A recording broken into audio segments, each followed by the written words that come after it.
know I keep the peace, it get violent. You know I keep a bad one beside me. On that red rum, I'm in red form. I'm in red form. Been on top. Know I keep the peace, it get violent. Know I keep a bad one beside me. I'm on red rum. I'm in red form. I'm in red form. I'm on my solo shit, I'm working, keep my head down. Now I ain't worried about no hoe, let's keep them sales going. I got motion, it ain't no stopping, so I've been ready for you. She got them heels high, and the bottoms got the red tone. Told her to an ocean, got her out of body singing in a whale song. I'm on my chill shit, finna build shit, but I'm vibing. I peak game, but I'm quiet. I'm a real nigga, I'm solid. Free my mind until it's backwards, keep it at head strong. Look at me shining, she on my body, tryna hedge funds. I'm on my square, my ain't precise, I bleed your headphones. Yeah. Been on time. Know I keep the peace, it get violent. You know I keep a bad one beside me. On that red rum, I'm in red form. I'm in red form. Been on time. Know I keep the peace, it get violent. You know I keep a bad one beside me. I'm on red rum. I'm finna run up the score. You know I've been on the road. 10 toes on the landscape. No more scraping out the ball.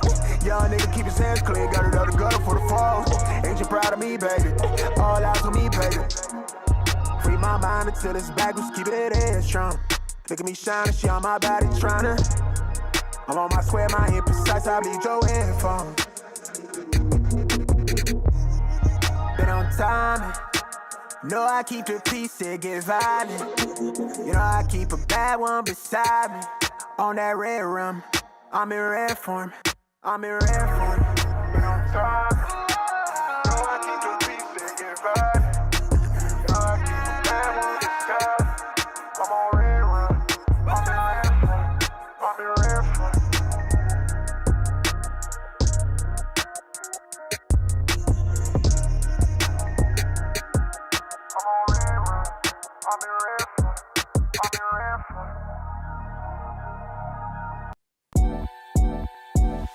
I might two-step to the right, to the right, to the left. I got real niggas in here. Everybody put your fingers in the air.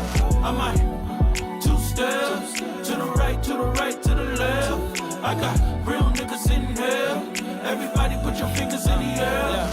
I'm a California nigga, I'm amazing, amazing, I'm blazing, it's crazy. Some niggas really hate them, can't bait them or fade them. The focus kinda crazy, the grind is never lazy. Nigga, what you say? I'm a California nigga, I'm amazing, amazing, I'm blazing, it's crazy. Some niggas really hate them, can't bait them or fade them. The focus kinda crazy, the grind is never lazy. Nigga, really one of them ones, I had to double the funds. I'm trying to find some peace, but want my peace, I'm trying to get some. You niggas ain't telling me none, I made it up out of the slums. When did I grab me a gun? Cause all of these blocks get this fun. For what? For real though. I'm just out here stepping like a steel toe. All the fields we killed those. Nigga, that's the real goal. I've been moving real bold. Tell me what you here for. Shawty used to drop it for a nigga like a 6'4". Two steps to the right, to the right, to the left. I got real niggas in here. Everybody put your fingers in the air. I might two steps to the right, to the right, to the left. I got real niggas in here. Everybody put your fingers in the air. I might pour another cup for all the niggas we done lost. Pussy nigga acting hard, I'ma tell him that he's soft. I get blessings everywhere, I get blessings when I cough. Homie really chasing pussy, who gon' tell him that he lost? Who gon' tell him that he greedy? I be working when he's sleeping, nigga pussy only pussy. And I get it when I need it, please believe it. Cause I seen it, that'll leave him in defeated. Shawty thinking that she mine, I'ma post it and delete it, They don't really make them like me. Yeah, I really am that nigga, I don't say it lightly. Shawty asking for my time, but it's kinda pricey. I think she really love the chase, that's why she acting wildly, wildly. And I don't do distractions, transactions. Only language that I speak if you really active. And I ain't really left, but I'm back at it. Got me telling all my niggas that we made magic. Two steps to the right, to the right, to the left. I got real niggas in here. Everybody put your fingers in the air. I might two steps to the right, to the right, to the left. I got real niggas in here. Everybody put your fingers in the air. I might two steps to the right, to the right, to the left. I got real niggas in here. Everybody put your fingers in the air. I might two steps to the right, to the right, to the left. I got real niggas in here. Everybody Everybody put your fingers in the air. All right, y'all know how this always goes. This is for entertainment and educational purposes only. Do not come for me. As always, I am using another outlet. Go for the asses. They the one with the money. I ain't got the money. So with that being said, let's begin. Green light, let's get it.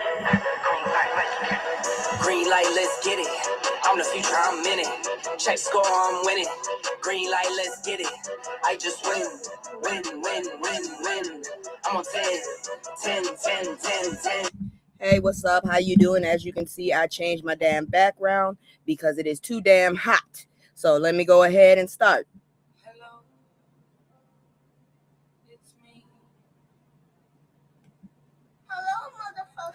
And so anyways, hello, how y'all doing? It's hot as hell. We gonna go ahead and move to the first story, and I hope you enjoy it because shit, it's better than the last few been. Give me a second here. Oh, for real? No number lock? You motherfucker. I didn't smoke. Yeah. Okay, so how Jalen Hurts and NFL stars spent their first million. So apparently GQ asked NFL stars what they did with their first $1 million. And I ain't gonna lie, I was expecting somebody to say I bought a gold toilet and a pet tiger. But surprisingly, most of these dudes were actually responsible. Super Bowl MVP Jalen Hurts might have been the biggest shock. Instead of blowing his rookie money at the jewelry store, he put a lot of it towards his family. That's what I'm talking about. He paid for his sister's college tuition. Hell yeah. Renovated his mom's home. That's what I'm talking about. Donated to charity. Okay. Covered living expenses and saved the overwhelming majority of the money. That's right. The man became a millionaire and said, let's pay these bills first. I'm talking about that. I would do the same exact thing. That's why I said I would take care of all my shit first. Then I would save that shit because you never know what's going to happen in the future. Other NFL stars had similar stories. Some bought homes for their parents, invested in real estate, paid off family debts, or made long-term investments instead of trying to flex on Instagram. The article basically proves that not everybody with a fat paycheck immediately runs to buy 6 Lamborghinis and 3 baby mamas. I'm not sure how you buy that, but okay. Now, don't get me wrong. If I made my first million, I'd probably celebrate too, but there's something refreshing about seeing athletes understand that generational wealth is a whole lot sexier than generational debt. So today's bait, the headline makes you think you're about to hear about outrageous millionaire spending sprees. Instead, you get a masterclass in financial responsibility. They baited us with luxury and served us budgeting. Honestly, that's the kind of flex I can respect for real. Cause I'm telling you, I wouldn't be a normal millionaire. I don't like driving, damn it. So I'm not trying to buy all kind of cars. If I had a choice, I probably would get an SUV. It don't gotta be a huge one. I don't understand the wheels and shit. Just a big one to make me feel a little taller. Yes, I do have Napoleon complex. You would too, if your mother was 5'11" and you were only 5'5", 4 3/4 according to the Navy. But I'm just saying. Anyways, before I continue, I'm gonna go ahead and do my commercial. If you like what I'm doing, hit me up in the comments. Let me know. If you don't like what I'm doing, you might have some comments. Go ahead and hit me up on those too. But if you really just want to fuck with me, I got time. I ain't got no job right now, and I ain't ashamed to say it. So if you want to fuck with me, hey, I got time, and I'm petty as hell because I'm old. So anyways, let's begin. It's just me and the fam. It's just me and the fam. It's just me and the fam. It's just me and the. It's just me and the fam. Yeah. See my little Tay, that's my girl, that's my mascot. No one's go for hours and some hours till we pass out. Stay inside the house, turned up with the racks out. Stay inside the house, turned. All right, so Tanea Miller, what we know after days of online pressure for answers. I hope I said that name right, Tanea. Miss Miller, because I don't want to disrespect the young lady. Tonight we're talking about a story that had social media demanding answers long before authorities made a public statement. 27-year-old Miss Miller reportedly traveled from Michigan to the Miami area for Juneteenth weekend. On June 18th, she was found dead near Gwen Cherry Park in Gladview. I hope she didn't go by. See, I'm telling y'all, stop traveling by yourselves. For days, many people online questioned why there was so little public information about the case, with hashtags like Justice for Tanea, I hope I'm saying that right, spreading across social media. According to reporting, CBS Miami reporter Tanya Francois began looking into the case after receiving numerous messages from the concerned members of the public. After she contacted officials, the Miami-Dade Sheriff Office then released its first public statement. Motherfucker. Authorities said detectives and the medical examiners conducted what they described as a thorough investigation and found no evidence of foul play, stating that the death was consistent with self-deletion. What the fuck? The family has since identified Miller's body and met with investigators. Officials have told them they have the option of seeking an independent autopsy if they disagree with official findings. I hope they do. Y'all motherfuckers just sweat that shit under the rug. Now, here's where many people are drawing a line because of America's long history of racial terror and lynching, especially involving Black people found hanging. Many online remain skeptical, I hate that word, and are calling for an additional and transparency. At this time, however, law enforcement has not announced evidence indicating homicide or foul play, and the official conclusion remains unchanged. This is one of those stories where people are asking for facts, transparency, and accountability. We'll continue to follow it as more verified information becomes available, because I hate when they do shit like that. It's annoying and irritating, and it feels like you don't put as much as you would if she was maybe lighter than a trash bag, you know what I mean, a paper bag. But anyways, you see the look on my face. We about to get in some dark ass shit, so here we go. Damn it. Here we go. What's going on over there? Former NFL scout stands trial in deaths of pregnant girlfriend and unborn child. God dang it, you got a 2-for-1, huh? That's disgusting. An absolutely heartbreaking case is unfolding in Tennessee where former NFL scout, former college football player Blaze, that's his name, that's what they named him, Taylor, is now on trial in the deaths of his pregnant girlfriend Jade Benning and their unborn daughter. Prosecutors allege this wasn't an accident. It was murder. According to prosecutors, Jade was about 5 months pregnant, bless your heart, in February 2023. Why do these news stories come so damn late? Is this when it happened? Man, you can see the date right there. You see the date. I did it for today. It was reported yesterday. Why does this stuff happen years before? Anyways, Taylor allegedly poisoned her by lacing her drink with a fatal amount of cocoa. Emergency responders were initially told she was having an allergic reaction, I'll be damned, but toxicology results later showed that medical experts described as an extraordinarily high level of the cocoa in her system. Jade later died days later on what would have been her 25th birthday, and her unborn daughter also died. What the hell, dude? Just break up. Fuck.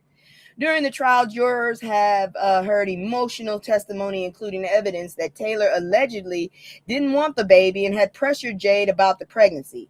Prosecutors argued the poisoning was intentional and premeditated. You know what? There's actually this one thing where what you can do is you could go to the court, and you can give up custody, jackass. Woo! The defense, however, says... Prosecutors argued that the poisoning was intentional and premeditated. The defense, however, says Taylor is innocent and claims Jade's death was not caused by him, pointing to her past substance use and challenging the prosecutor's theory. If convicted on the first-degree murder charges, Taylor could spend the rest of his life behind bars without possibility of parole. The trial is still ongoing, so no verdict has been reached. This is one of those cases that that's difficult to listen to, because at the center of the legal argument are two lives that were lost: a young mother and the baby she was preparing to bring into the world. We'll keep an eye on this trial as well as more testimony comes out. This is a sad ass story. I'm telling y'all, motherfuckers, please, in this day and age, I hate to say it, young men, young women, young black men, young black women, please do not travel on your own. And please, just break up. There are other ways to dodge paying child support and responsibilities, you dirty bastard. Anyways, moving on. Black woman, Dollar General manager, pew-pewed and unalived by a customer in Columbus, Georgia, in senseless acts of force multiplier violence. You read it, I can't say it, okay? So this next story is one that will make your blood boil. I'm sick of this bullshit. Why are we taking each other out? We got a big enough enemy with that orange orangutan up in the office. Yeah. 1600 Philadelphia, that motherfucker. This next story, yeah. Imagine going to work, clocking in like it's an any other Tuesday. I used to work for a Family Dollar, so I can relate to that bullshit. And never making it back home, all over $1.58. Oh hell no, these motherfuckers here. That's exactly what happened to Alexis Hill, a 44-year-old Dollar General store manager in Columbus, Georgia. According to investigators, a man came into the store to buy hamburger buns, costing just $1.58. After handing Hill two crumpled $1 bills, she straightened the dollar bills, finishing the transaction. That's when police say the customer suddenly pulled out a force multiplier and pew-pewed her. You didn't give him change? Please don't give these crazy people chances to, oh Lord. But he still could have asked for it. Alexis died at the scene. She leaves behind 3 sons, 2 grandchildren, and a family that describes her as a hardworking woman who loved helping people and genuinely loved her job. Ma'am, you are not one of us. You are one of a kind, because I don't understand how you love that job. Friends say she always had a smile and could make anybody laugh. Okay, so she was beloved. The suspect, identified as Jerome Willis, fled after the pew-pewing. Police tracked him down, and about an hour later, where authorities say he opened pew-pew on the officers and a canine, a damn dog, a police dog. Officers returned fire. So basically, he did self-deletion by cops. Why, dude? You just wanted hamburger buns. Why did you do all this shit? Captain. Thankfully, both the officer and K9 are expected to recover. The motives remain unknown, and investigators say Alexis and the suspect did not know each other. Man, y'all, this wasn't an argument over thousands of dollars. It wasn't a robbery. It was $1.58. One life gone, another life gone, and an entire family left trying to figure out why. And who knows? That man probably had a family worried about his ass too. This is disgusting. Please, excuse me. 2 systems, sorry. 2 systems. I hate that shit.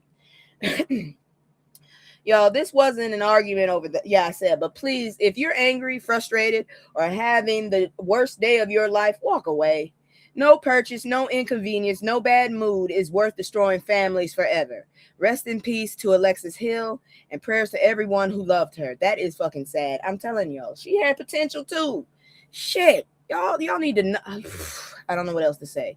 Anyways, let's keep going, because this shit ain't finished. I told you, I try to get y'all out the dark shit first before we get into better stuff, because I'm telling you, otherwise we're going to be depressed all goddamn day. Let me get this bigger. Okay. New York family shattered after mother-son argument turns fatal. This next story is another reminder that sometimes the people we love the most can hurt us the deepest. And this is fucking sad. I have a cousin kind of like this. He reminds me of my cousin who just runs the streets and shit in Chicago. A family in New York is grieving after what police say started as an argument between a mother and her adult son, turned into a deadly tragedy. First of all, your adult son, so I already don't like you that much. Authorities say 28-year-old Stephen Eastwood became violent during a confrontation with his disabled mother inside their home on Mother's Day, of all days. You are a sociopath, sir. According to investigators, she dialed 911 multiple times, saying her son was intoxicated, acting aggressively, and had a knife. I only got one sound effect for this thing because it's disgusting. The fact that I'm wondering, did he live with her? Because I feel like he's ungrateful bitch. That's kind of how I feel. When officers arrived, newly released body, give me a second here so I can get to it. Body camera footage reportedly shows Eastwood covered in blood and holding a knife. Police reportedly ordered him to drop the weapon, but authorities say he ignored those commands and went back inside the house where he continued attacking. Oh, bitch, you ain't human. Oh my God. He continued attacking his mother. Officers then entered the home and fatally pew-pewed Eastwood to stop the assault. Investigators say his mother was, around 40 times. That is real hate. What the hell? This man had the devil in him. But incredibly, she survived, thank the Lord, and was rushed to the hospital in critical condition. Officers also revealed there had been previous DV incidents involving the family, and the mother had once obtained an order of protection against her son. Why was he allowed in your home, ma'am? This man right here needed to go get help, though it had expired. Oh, okay, I understand. Mental health issues have also been documented within the family. This story is heartbreaking from every angle. A family has been torn apart. A son is dead. He should have been somewhere in like a white padded room, maybe away from everyone. He sounds like a danger to everybody, in my opinion. I'm sorry, I don't know the man, but like I said, he's an adult son. I was already in the mother's corner. A son is dead. A mother is left trying to recover from unimaginable trauma.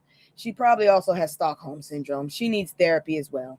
If there's one takeaway, it's this. If someone in your family has become violent or you're afraid for your safety, take those warning signs seriously, please. Asking for help is not a weakness. It can save lives. Our thoughts are with his family as they try to heal from a tragedy no family should have to endure.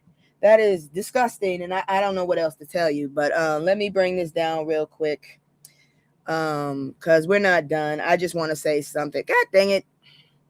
All I want to say is that's disgusting. I mean, if you're an adult and you don't need to be putting hands on your parents, even if they put hands on you and maybe they, did some child abuse on you, you don't need to get revenge. Okay, life will life them. All right, that's all I'm gonna say. Please stop touching elderly people, especially those.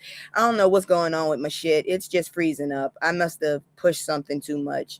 But anyways, we're gonna keep moving because this next story is fucked up too. It's kind of like Carmelo's issue. So here we go. Where's my transitions? Because this shit is just dark.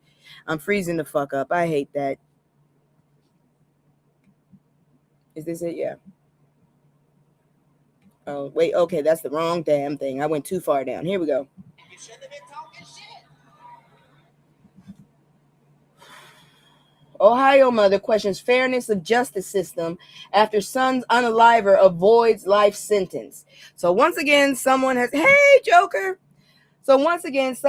gotten away with taking a child's life. I don't get this shit. So this next story asks a question a whole lot of families ask after losing a loved one to violence. When is justice actually justice? An Ohio mother, Letitia Perriman, God dang it, my damn filter fell down. I'll find it later.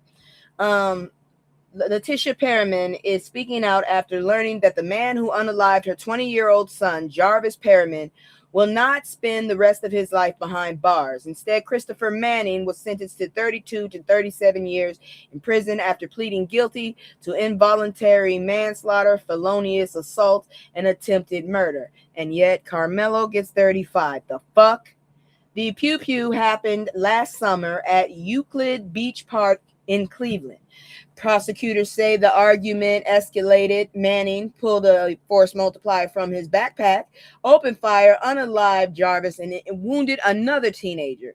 Because of the charges in Ohio sentencing laws, the judge said the maximum sentence available was 37 years. That's some bullshit there.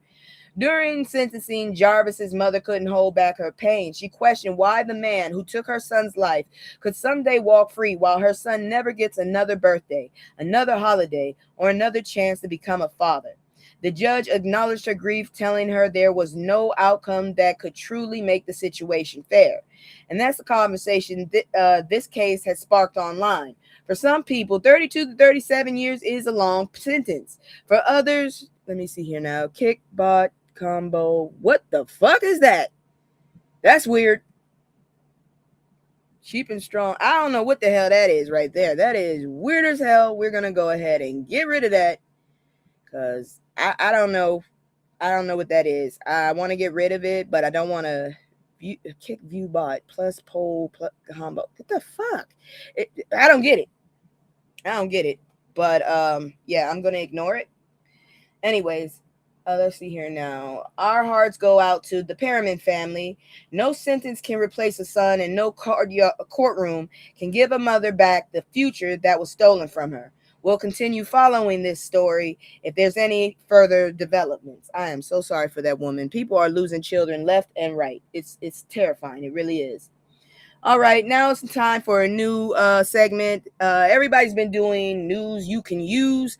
I'm about to do news you need to use because this shit ain't funny and it's fucked up, okay? So let me go ahead and do my little captions and shit.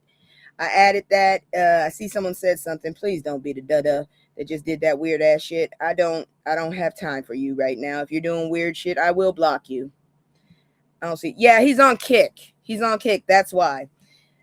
But anyways, I keep telling y'all I do what you call it. I do multi stream. Yeah, so it's more than you watching right now. But anyways, let's move on to my new part of news you need. Hold on, let me set it up. Because y'all need this news. Y'all need to use it too. David Marshall exposing racially coded strategies. Now, here's some news you need to know because this isn't about one person. It's about a strategy. Political strategist David Marshall is warning Black Americans to pay attention to what he calls racially coded political messaging. His argument is that politicians don't always have to say Black people out loud. Instead, they use words and phrases that signal certain audiences while still giving themselves plausible deniability. Marshall points to terms like law and order, urban crime, welfare, DEI, critical race theory, and attacks on so-called woke policies as examples of language that can become racially coded depending on how it's used and the political context. He argues that messages often tap into racial fears without explicitly mentioning race. I'm gonna tell you right the goddamn now. This woke shit, y'all need to get that off of us because this shit y'all call woke is not what we call woke. Woke, Black woke, is keeping your head on a swivel, knowing what the left hand is doing while the right hand is trying to distract you, okay?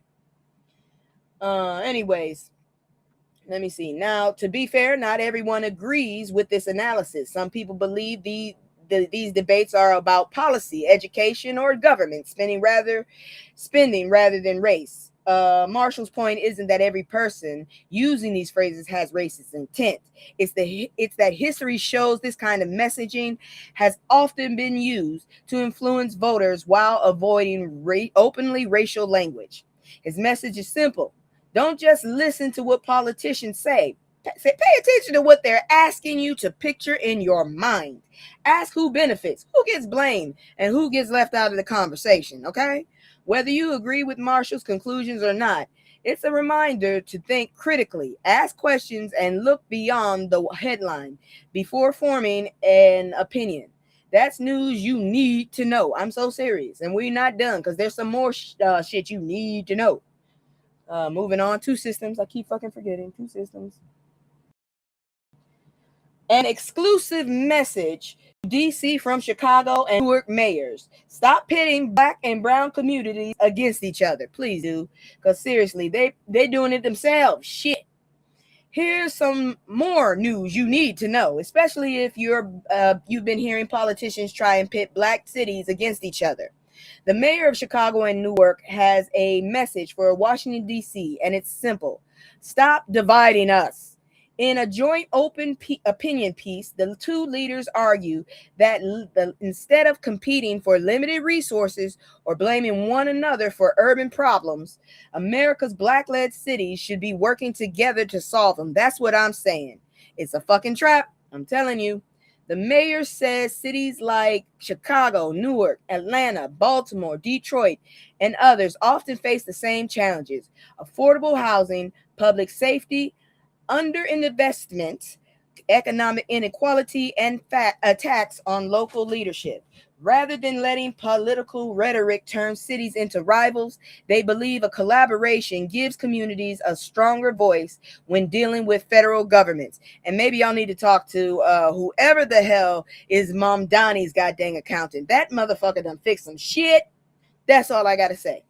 They also argued that too often national conversations, let me see, again, it's a goddamn, these damn, I'm just going to start blocking these damn bots. This is getting annoying. It's getting very annoying. I'm just going to block that bastard. They're on Kick. I don't know. I might change the other channel. I have the option of 3 channels. I picked Twitch and YouTube. I wish I could do just Instagram, but it's more of a hassle and they only do about an hour. Anyways, let me see. Rather than letting rhetoric turn into rivals, they also argue that too often national conversations reduce black majority cities to crime statistics while ignoring the business families, educators, entrepreneurs, and community organizations working every day to improve their neighborhoods. Their message is that these cities deserve investment, not division or political scapegoating. Whether you agree with every point they make or not, one thing is hard to argue with. Communities usually accomplish more when they're sharing ideas instead of competing over who has it worse. Please don't do that, because there's one thing that my co-host for my Friday show keeps telling me. Comparison basically causes misery. So please stop comparing people and anything. Stop comparison, please, unless you just comparing the inequality. Not like what I don't have, what you don't have, but just the fact that you both don't have it, okay? So that's today's reminder. Don't let headlines convince you that every city is fighting against the next one. Sometimes, girl, I be in it. I'm nosy as hell. So sometimes the strongest move is building together instead of standing alone. And that's some news you need to know. Because like I said, this is not news you can use. This is news you need to know. Shit. And the need to use. Moving on. Oh, you need to see my other one too, because you inspired one of my little captions at the bottom. I'll show you in a moment. Let's see here. This is some more news you need to know. Why black people are always targeted. The hard truth. We've been asking this shit. Me and Joker have been asking this shit for damn near a year. Why the fuck is it always us? So apparently we about to find out. Now here's some news you need to know, and it's more of a conversation than a headline. An opinion piece in The Root tackles a question that's been debated for generations. Why do black people so often feel like they're the target? The author argues that anti-blackness has endured throughout history, not because it ever was based on truth, but because it often benefited those in power politically, socially, or economically. You dirty motherfuckers. The article points to a long historical pattern from slavery and Jim Crow to redlining, voter suppression, and other forms of discrimination. The author argues that whenever Black Americans have made significant progress, yes, girl, we all been asking this question. You asked me this question, I think, last year. So, yes, I know you asked this question. I done asked it too. Let's see here now. The author argues that whenever Black Americans have made significant progress, there's often been some form of backlash. The piece suggests that these patterns didn't disappear. They evolved over time. Now, it's important to note that this is an opinion essay, and not everyone agrees with every conclusion the author reaches. People's views differ on the causes of today's racial disparities and the role that history continues to play. But the article encourages readers to examine history carefully and think critically about the recurring patterns rather than viewing each event in isolation. Whether you agree with the author's perspective, it sounds right to me personally, or not, One thing is undeniable. Understanding history gives us more context for conversations we're having today. Knowledge doesn't mean you have to agree with everything you read, but it does mean you have enough information to ask better questions. And that's some news you need to know, please. Shit, it's terrifying. I'm just like, God dang it, why is it us again? It's always us. And I believe we have one more. I'm not sure. We might have another, but this is some news you need to know. So John Warren is saying, what do we do post primaries? Okay, because apparently everybody thinks once we get the primaries out of the way, we can relax. We can relax. Hell no. So here we go.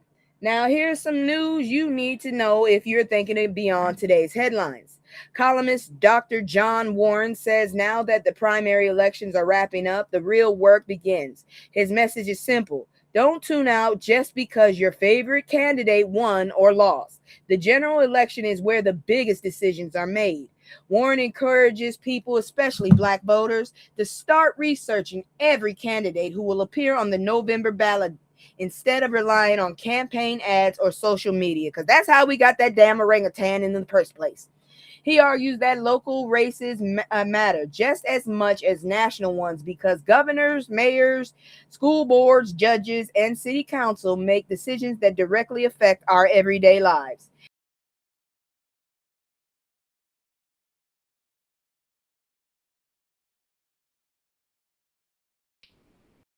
Questions.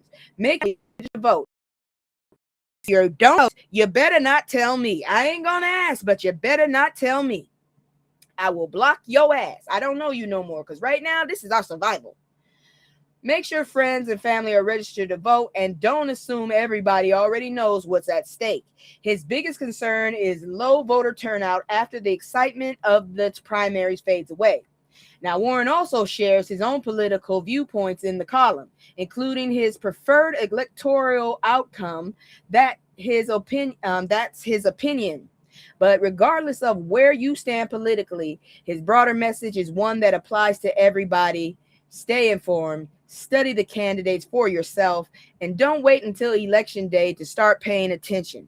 Because democracy isn't just something you participate in every 4 years. It's something you have to stay engaged with year round. And that's some news you fucking need to know. Seriously.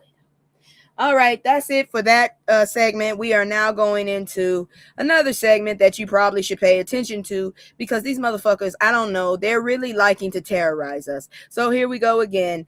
People terrorizing black folks.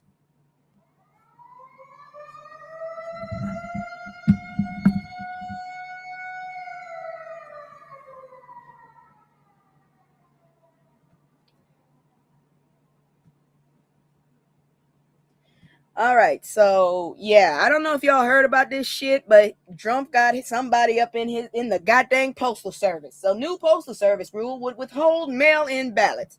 Look, I only do the mail-in when I was overseas, so I've never been given the option to do that. So if you have that option, and you might want to listen to this.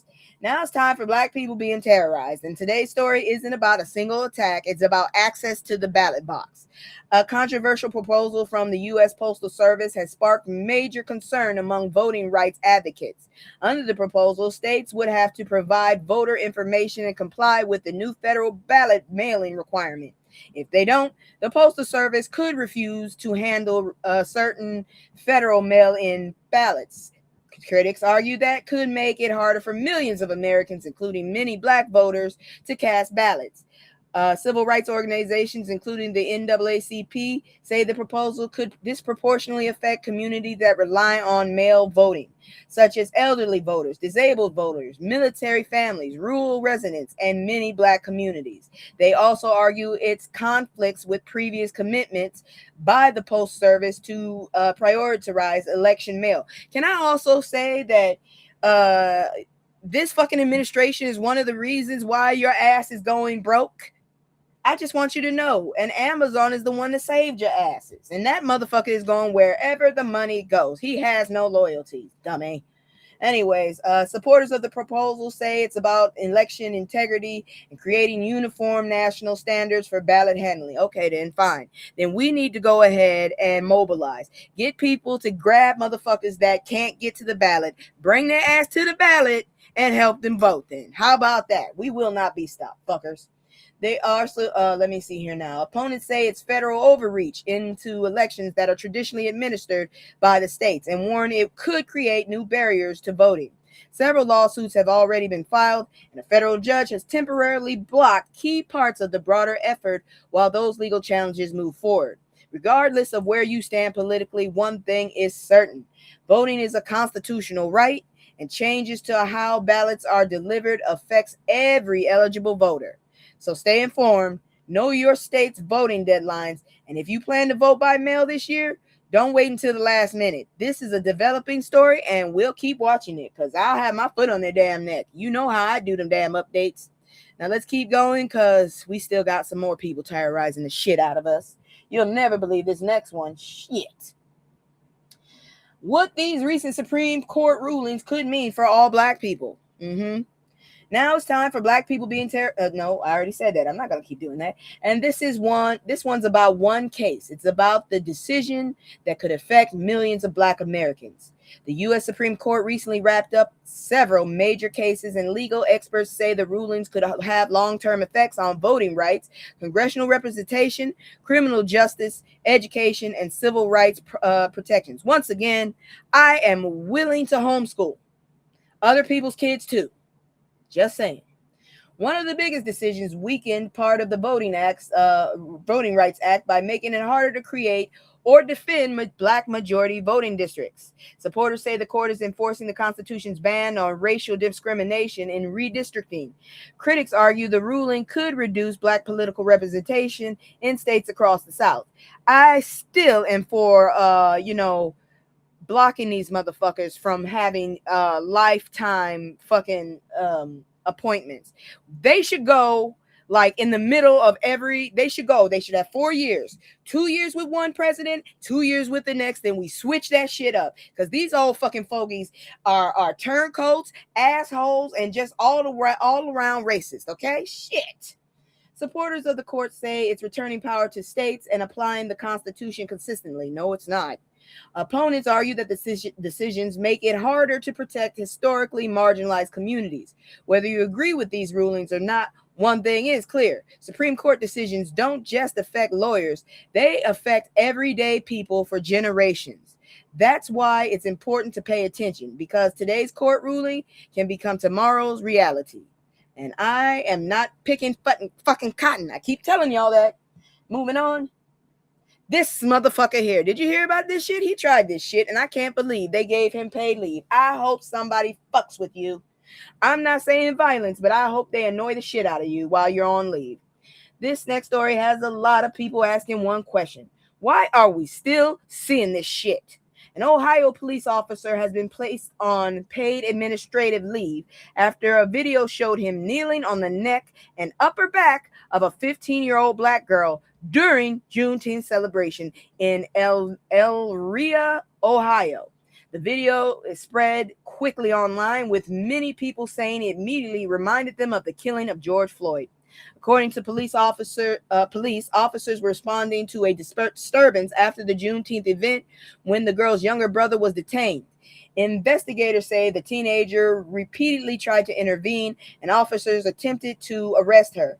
During that struggle, one officer used what the police described as a top-mounted position, placing pressure with his shin on her upper back and neck.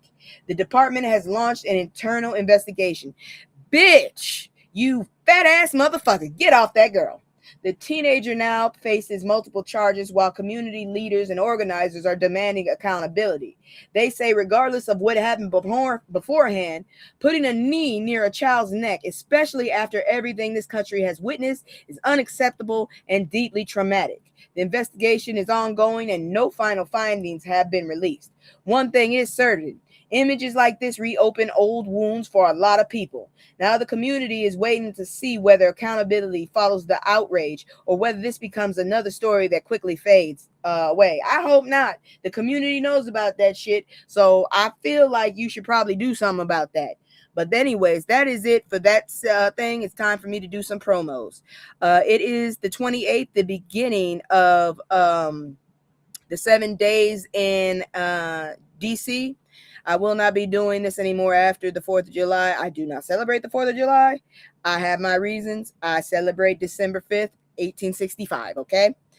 And I really like that shirt on the other person. Free-ish since 1865. But yeah, June 28th through July 4th at the Capitol, happening right now. If you're in that area or you could be in that area and still want to get involved, you still have time. Go check out Political Drain and he'll tell you all the rest of the stuff you need to know. Now, let's go ahead. It's time to play stupid games and win stupid prizes. God dang it. Hold on. I hate when I do stupid shit. All right, here we go. I don't want the second, I want this. I'm only my way, I'm a I've been moving like a hot. All right, y'all. So, GOP beware, the rise of the political black backlash. And you all already know that's guardians of pedos, if you ask me. For years, Republicans have worked hard to increase support among black voters. I haven't seen it, especially black men. But according to a new opinion piece, the root that momentum may already be fading. Why? Because the author argues the campaign promises are one thing, but the governing is another. The article points to policies affecting voting rights, federal jobs, education programs, diversity initiatives, and the economy, arguing that many black voters who were willing to give Republicans a chance may now be having second thoughts. The author believes those decisions could create what he calls a political black backlash in the upcoming elections. I want to see it. Now, that's one perspective. Supporters of the Republican policies argue that the party is focused on economic growth for them only, border security, makes no fucking sense, reducing government spending the wrong way, and equal treatment under the law. Where the fuck is that? Whether those policies help or hurt black communities is exactly what's been debated. But here's today's play stupid games and win stupid prizes moment. If you spend years trying to earn a group's trust, then they believe your actions don't match your promises. Don't be surprised if they vote differently next time. Because in politics, just like in life, people can forgive a mistake, but they rarely forgive a broken promise. Hell no, the trust is gone. The trust is all gone, you dirty fucking bastard. The trust is gone. Okay? Moving on, because apparently this dude, he just wanted to prove everything and then some. I don't like to pry into stuff, but I wanted to point out what he found. So, he spent 12 years testing Genesis. Don't know why. Here's where it led him. Some people spend a lifetime trying to prove the Bible wrong. One man spent 12 years doing exactly that and wound up proving something he never expected. Researcher Dr. Leonard Brand, a geologist and biology professor, set out to test whether the book of Genesis could stand up to scientific scrutiny. Instead of simply accepting or rejecting it,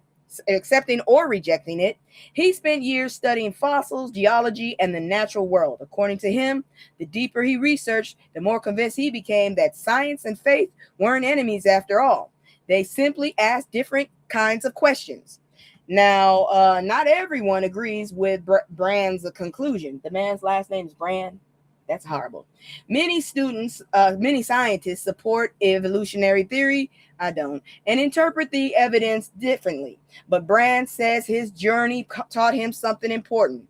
Don't reject an idea until you honestly examine the evidence yourself. So why is this play stupid games, win stupid prizes? Because if you spend over a decade trying to destroy an idea and end up strengthening your own belief in it, that's a plot twist nobody saw coming. Whether you agree with his conclusion or not, one lesson stands out. Always follow the evidence wherever it leads, even if it surprises you. You dumbass, you were trying to be atheist, and look what you did. You turned into a believer. You dumbass bastard. See, this is what I love. It's good for you. I'm glad for you. God dang it. I was happy to see this one. I went and hurried up and got this one. So vendors begin dismantling Florida's alligator Alcatraz. I can't believe they really put a sign up there. I thought this shit was a joke. I thought they was just being ignorant. This is super ignorant. Anyways, well, remember alligator Alcatraz, the controversial migrant detention center built in Florida Everglades? We need to get that one in New Jersey up out too. Turns out the companies that helped build it are now scrambling to tear it back down. You dirty, greedy fucking bastard. I'm sorry, but I can't stand money at this point. I mean, That shit is gross. turns out, anyways, according to reports, vendors have begun dismantling parts of the facility after months of criticism over its cost, environmental impact, and legal challenges. The detention center became one of the most controversial immigration projects in the country, drawing protests from environmental groups, native tribes, and immigrant rights organizations. Supporters argued the facility was necessary to strengthen immigration enforcement. My ass. Critics called it a political stunt that wasted taxpayer money and damaged the Everglades. I'm with that one. So why is this and play stupid games and win stupid prizes? Because when you spend millions of billions building something that sparks lawsuit, protest, and nonstop controversy, don't be shocked when you're paying millions more to take it apart. That's a pretty expensive lesson. Girl, no. I told you. Look at the date, June 24th. Shit, I wasn't supposed to report that, but I missed it the last time I reported. So there you go. We don't need that cancerous pain. No, we don't. We do not. See? Now I can go tell Magic about that shit. Her ass always talking about you and that. I told her, get all the good people off of fucking Florida, then put all the MAGA and all the ugly ass motherfuckers on that bitch, including some of my relatives. I ain't gonna say nothing. It's not on site anymore, but I'm still kind of salty with that heifer. Anyways, put that bitch on there and push that bitch into the ocean, okay? I'm not saying they will die. I'm hoping it floats and becomes its own country. Shit. But anyway, sometimes the cheapest decision is thinking it through before you build something stupid like this in the first place. I'm glad you wasted your money, you dirty bastards. Get on my goddamn nerves. Just leave people alone.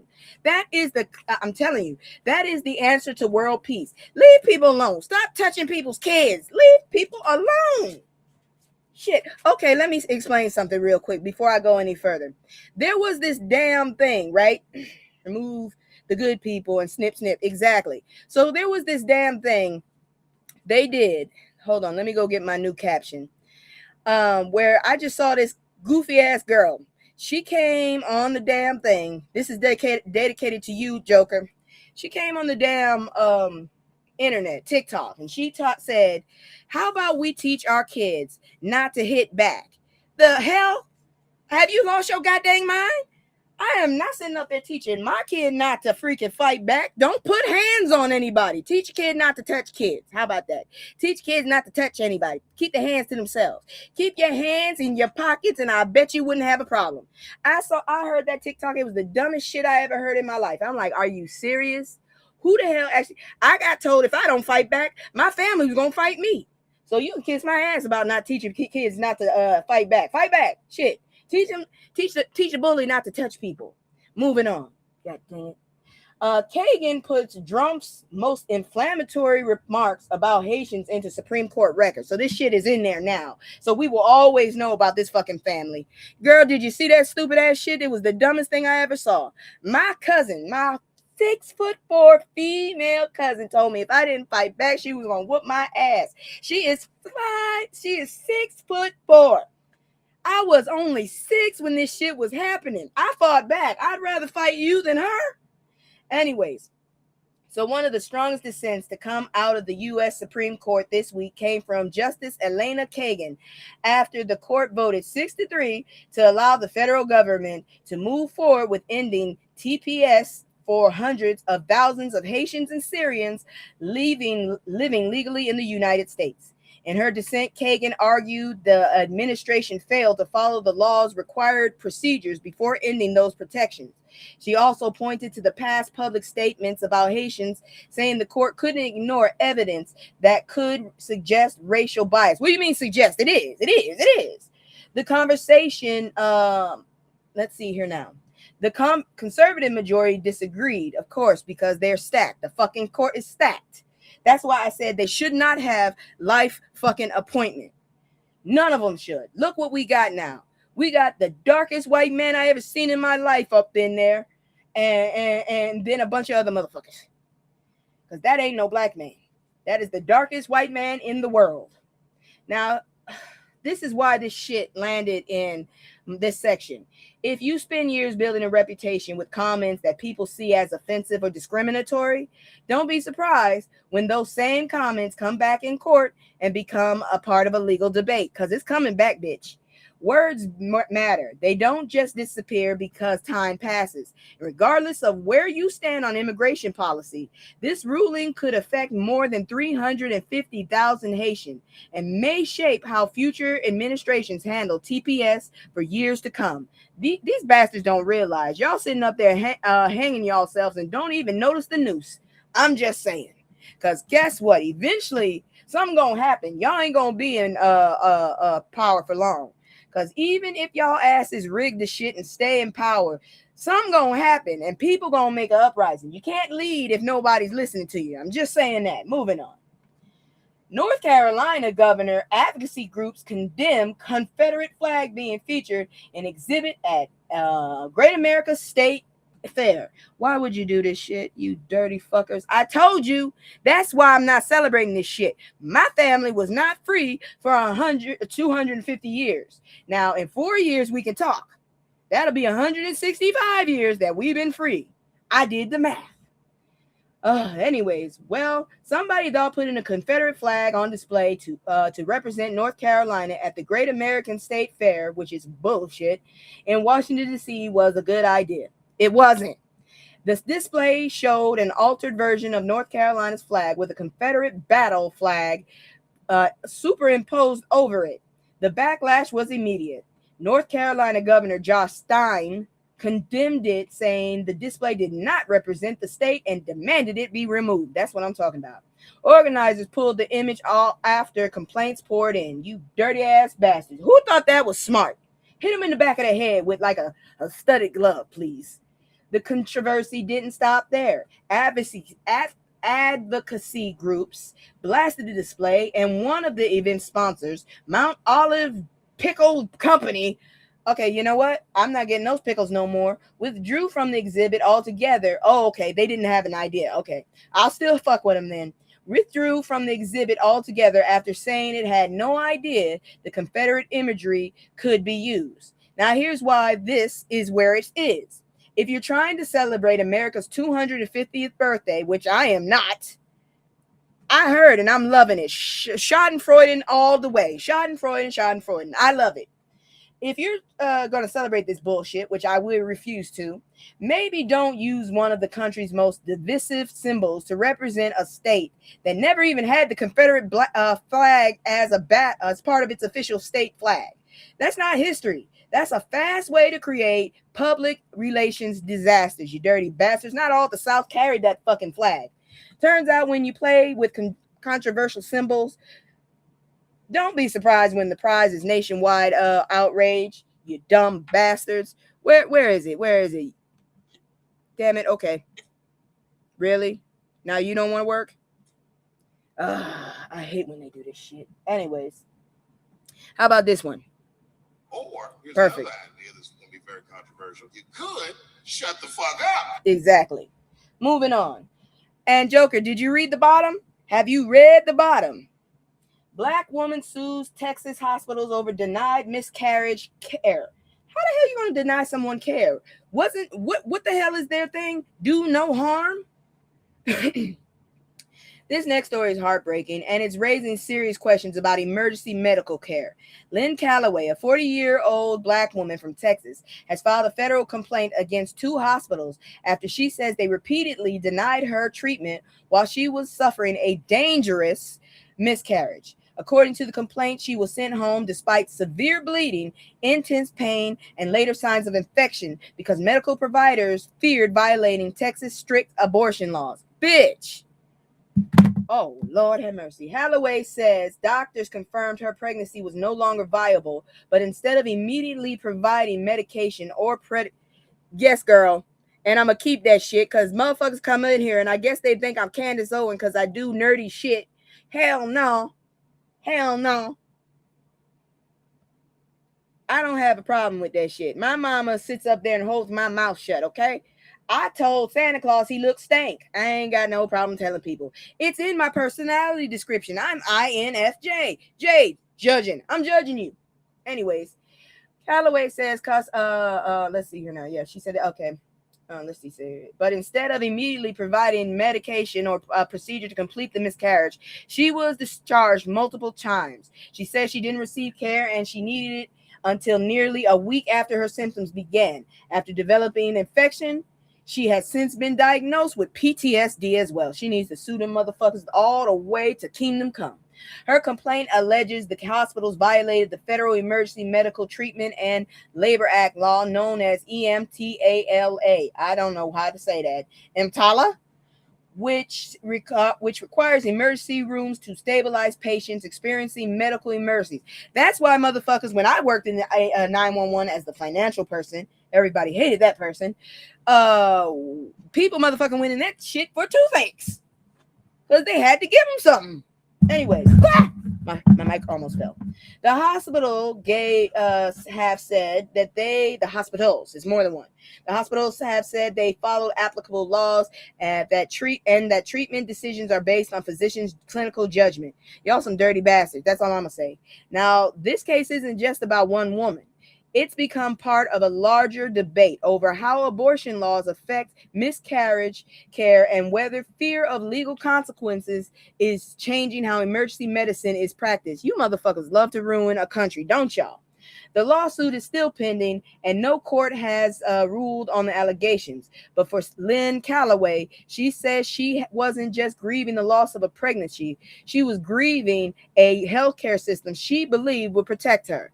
You dirty motherfuckers. I hope she gets everything she needs. You fucks. Moving on. I'm so glad. Schadenfreude. I love it. Schadenfreude. Third judge blocks Drumpf's push to require citizenship proof to vote. Look, I'm telling y'all, black people, every people, all people, if you in here, yeah. Make sure you know where your paperwork is. Make sure you know where your birth certificate is. If you don't have it, go get a copy. You can go to their city hall. I did it when I was fucking 14. Go get your social security card. It's very easy to get that bitch. Believe me, I had to do it twice. Once because I had it since I was a baby and it fell apart, and twice because I accidentally lost that bitch or I accidentally destroyed it. Either way, go get your paperwork, please, and know where the fuck it is. You ain't got to carry it with you all the time, but know just in case, because these motherfuckers are pulling something. We about to be Germany whenever the fuck that ugly ass motherfucker lived. Anyways, for the third time, a federal judge has blocked an effort by the fucking orangutan to require Americans to provide documentary proof of citizenship. Can we get it from your wife? Huh? Can we get it from your kids, please? Let's see. Americans to provide documentary proof of citizenship before registering to vote in the federal election. The latest ruling came from the U.S. District Judge Denise Casper, who said the Constitution gives Congress and the states, not the president, if you want to call him that, the authority to regulate federal elections. The executive order also sought to limit the counting of certain mail ballots and withhold some federal election funding from states that refuse to comply. Bitch. We didn't vote for we hate you. Well, we hate the person you are. I'm trying to get good with God. Voting rights groups argued those changes could make it harder for eligible Americans, including many black voters, to cast ballots. Supporters of the order say it needed to strengthen election integrity and ensure that only U.S. citizens vote. Girl, I'm sick of this stupid shit here. Whether you support strict voter verification or believe the order goes too far, one thing is certain: the fight over how Americans vote is far from over. I still think the 2024 elections were stolen, and I really think this bastard is supposed to be in jail. Why the fuck did y'all vote for a 34-time convicted fucking felon? Shit. And anyways, and with the midterm elections approaching, I gotta call fucking City Hall because they asked if I still lived here. I ain't moved yet. I guess a lot of people move from this place. That's not something to flex about. I'm just saying. But anyways, with it approaching, these court battles could shape how millions of people cast their ballots. All I'm gonna say is this is some bullshit here. That's all I'm saying. All right, moving on. This one right here, this dumbass here, it made me laugh. The ugly irony: Justice Barry's TPS vote put spotlight on her Haitian family connections. You shot yourself in the foot despite your goddamn face. Justice Amy Coney Barrett, the dumbass, who is the adoptive mother of two children born in Haiti, joined the Supreme Court's conservative majority in allowing the Drumpf administration to move forward with ending TPS for hundreds and thousands of Haitian and Syrian living in the United States. The irony is highlighted in the root. The article argues that Barrett's personal connection to Haiti make her vote surprising to many observers. Exactly, with my full chest. Exactly. I think it was stolen. Fucking check on that muskrat. Fuck. This is ridiculous. But it's important to note that the Supreme Court justices are expected to rule based on their interpretation of the law, not their personal experiences or family background. But damn it, what happens to your two kids, you dumbass? They're already tipping on that vote. Exactly. Tripping on the vote. And y'all, this is political drain. I have told y'all right now, is happening. 7 days in DC. I told y'all earlier, if you're interested in being a part of something, go check out his page for more information on getting involved. Political Drain on YouTube. And welcome to my live. Let's continue. The court's majority concluded that the administration had the legal authority to end TPS under the statute. In dissent, Justice Elena Kagan argued the administration had not followed all the procedures required by the law before terminating these protections. For more than 350,000 Haitians, this isn't just a legal debate. It's about whether they can continue living and working in the United States or face the possibility of deportation if no other legal status is available. The legal and political battles over TPS are expected to continue. Hey, that's my moderator right there, Joker.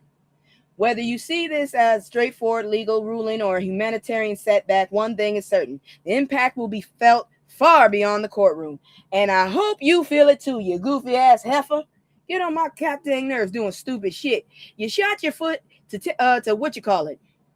Why is this? No, this is not the right thing right here, but I'm going to keep going. No problem. I've been shouting about it all. I've been talking about it since you told me about it, since I saw about it. Anyways, former Rangers fight back after Drumpf scrubs Black history from parks. That one's not going to work. 5. That's not going to work. That's not going to work. Where's my other one? I need something because this bastard here we go. Piss me off. Former National Park Service employees are pushing back after the Drumpf administration removed or shelved dozens of exhibits referencing slavery, racism, and other parts of the Black history from national parks ahead of America's 250th anniversary. I told y'all, I'm not celebrating that shit. We have not been free 250 years. Holla at me in 4 years when we get to 165 years. I did the math. Instead of staying quiet, a group calling themselves the Resistance Rangers has started teaching those stories themselves. What the fuck you think I'm doing? In a minute, we're going to listen to Nikki Giovanni talking to James Baldwin, The Last Piece. Their first public teach-in was held on Juneteenth at Harper's Ferry National Historical Park, where one former ranger spent years researching and documenting the names of hundreds of enslaved people connected to the area, an exhibit that never officially opened. The legal fight isn't over. A federal judge previously ordered many of the removed exhibits restored, saying American history cannot be told accurately by leaving out the experiences of entire communities. How many times I've told y'all, yes, I always have to have woosah. My moderator does not help. She just instigates more anger. She likes my outburst. No matter where you fall politically, history doesn't become less real because it's uncomfortable. If we start picking and choosing which chapters to remember, eventually somebody's entire story is going to disappear. And I'll be damned if this one does. And that's why preserving history matters, not just for the past, but for the future too. Now, this dummy ass thing right here, I'm telling you right now, I'm a fan of technology, but I am not a fan of these damn AI centers. They fuck up the damn what you call it, they fuck up the community, the environment. I hate these fuckers. So Fisk University faces backlash over $1 billion data center development project, and definitely should, you dirty bastards. Oh Lord, no. Fisk University has unveiled a $1 billion campus transformation plan that includes a $400 million data and technology center. But instead of a celebration, many students, alumni, and neighbors are pushing back. They're concerned.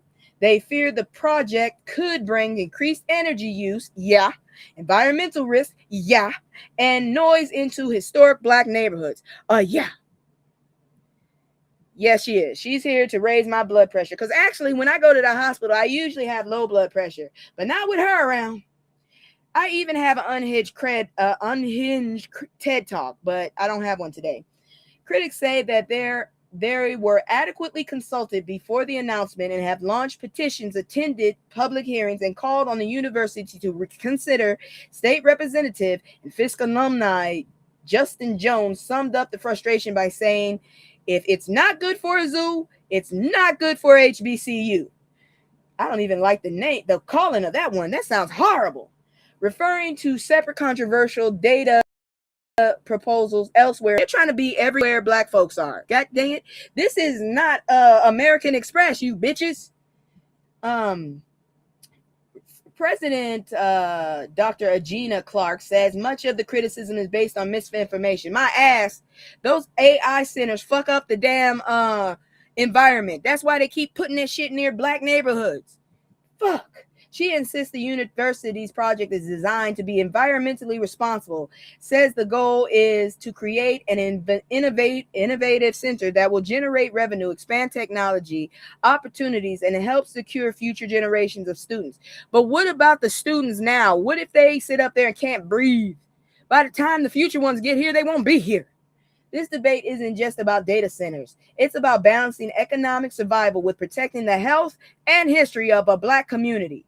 Right now, no final decision has been made, but one thing is clear. Everyone involved wants Fisk to thrive. The disagreement is over how it should get there. Hey, you stupid ass bros. How about you go up there to the Arctic? Because ain't nobody living there except for some animals. I don't think anything's living up there. I think it's South America, South Pole that they're up. North Pole ain't nothing up there.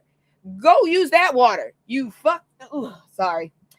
Like I said, they get on my damn nerves. That's why I said this is reactionary news.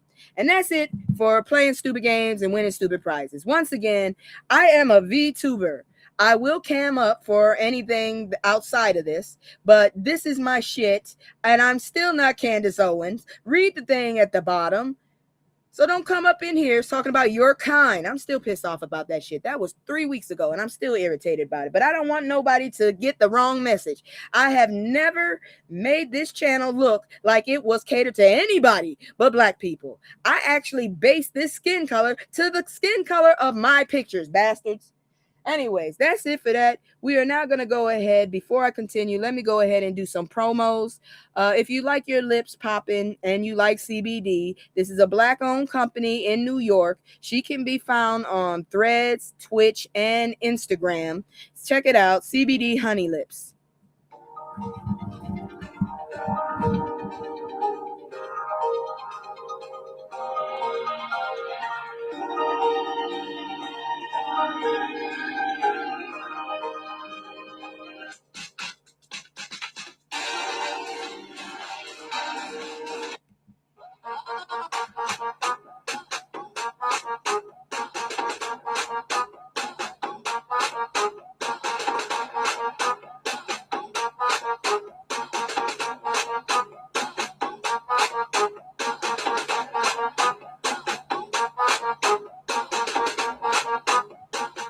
Once again, that is CBD Honey Lips. And as of always, like I said,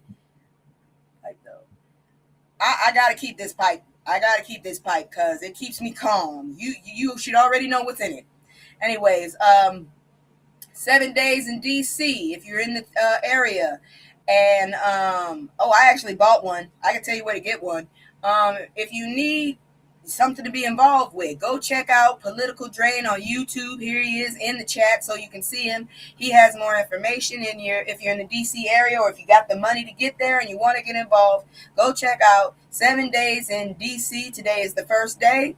It will end on July 4th, and that is when I will stop throwing out this thing, and I will change to whoever else wants to promote something. Okay, so that's it for that.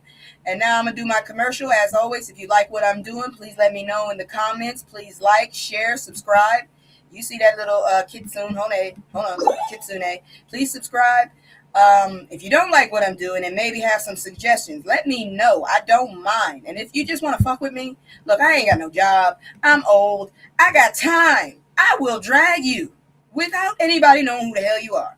Now, I'm about to do my commercial, and when I get back, we will be at part 12 of the conversation between James Baldwin and Nikki Giovanni. This is actually the final one, and we will start up a new series next Sunday. It's just me and the fam. It's just me and the fam. It's just me and the fam. It's just me and the fam. Yeah. It's just me and the fam. See my little Tay-Tay, that's my hype girl, that's my mascot. No one's go for hours and some hours till we pass out. Stay inside the house, turned up with the racks out. Stay inside the house, turn. Okay, now that I saw that, I gotta say, I'm gonna tell you right now, I don't even celebrate the 4th of July because we weren't free. I celebrate December 5th, 1865. I have grilled in the snow. I ain't got a problem with it. My mama made me do it because I live in Massachusetts. But anyways, here go the last conclusion of this conversation. I'll be right back with I don't know news. We are, nevertheless, we're here. We met. Oh, you and I met. Yes. But I'm talking about for the statement, man. You're looking like a Huey Newton. Yeah. He can't make it with a black. Who could be his woman? We don't know. Oh, it's such a shame. We don't know that much about the man. We know what the image. Yeah, but we know what we've seen. Let us forget the image. We don't know anything at all about the man. We know a little bit. Let us assume we don't. Okay, let us assume. No. If, insofar as it's true, that Huey, for example, cannot make it with a black woman, I don't know that that's true. I don't know that it's true. I'm saying that to date. That is part of the trap. Make one believe that. I don't believe that myself. No. It's part of a societal illusion, which you're expected to believe, so that you can react to it and be distracted from the main point, which is one's relationship to each other. We've come to the end of the first part of this two-part dialogue between Nikki and Jimmy, which, as I told you earlier, we taped in London recently and edited for showing at this time. We hope you all will be able to be with us next week when Nikki Giovanni and James Baldwin continue their conversation. I gotta find it. Until next week, then, this is Ellis Hastings saying good night from Seoul. He said something else. That's why I didn't stop it.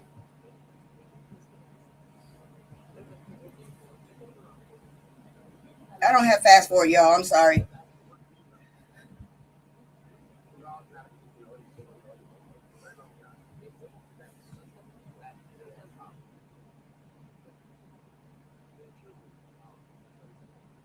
I wish I could fast forward this. I think I can. Hold on. Yeah, I can. We taped this interview in London recently and edited it for showing at this time. You will see and hear two very gifted and much loved black writers thinking, questioning, and exchanging ideas with all the eloquence and wit and passion that have brought them to national and indeed international prominence. So now let us resume this dialogue, this conversation between Nikki Giovanni and James Baldwin. And we will continue that next Wednesday. I mean, next Friday, Sunday. I gotta go find it because I could not find it. I gotta go find it, and I will get it because I have also found interviews of Angela Davis, interviews of Maya Angelou, and more interviews with James Baldwin. Believe me, I went and looked them up. And Ruby D, as well as Ozzie Davison. So I will be doing those things on Sundays just to let you know. Because like I said, if he's going to take our Black history, I'm going to put this shit in the ether. Now it's time for I don't know news. Because I didn't know where the hell to put this shit, but I had to talk about it. So here we go. What the hell? Oh my God, no way, yeah.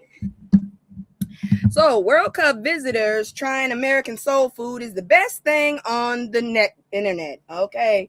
I just need y'all to know there's different kinds of soul food because shit, some of that shit be spicy, spicy, spicy. All right. So, one of the funniest things to come out of the World Cup isn't even happening on the soccer field. It's watching international visitors try American soul food for the first time. Social media has been flooded with videos of fans from Europe, Asia, and South America tasting fried chicken, mac and cheese. It's got to be with the top being a little burnt. The top got to be a little burnt, a little crispy. You know what I'm saying? Collard greens.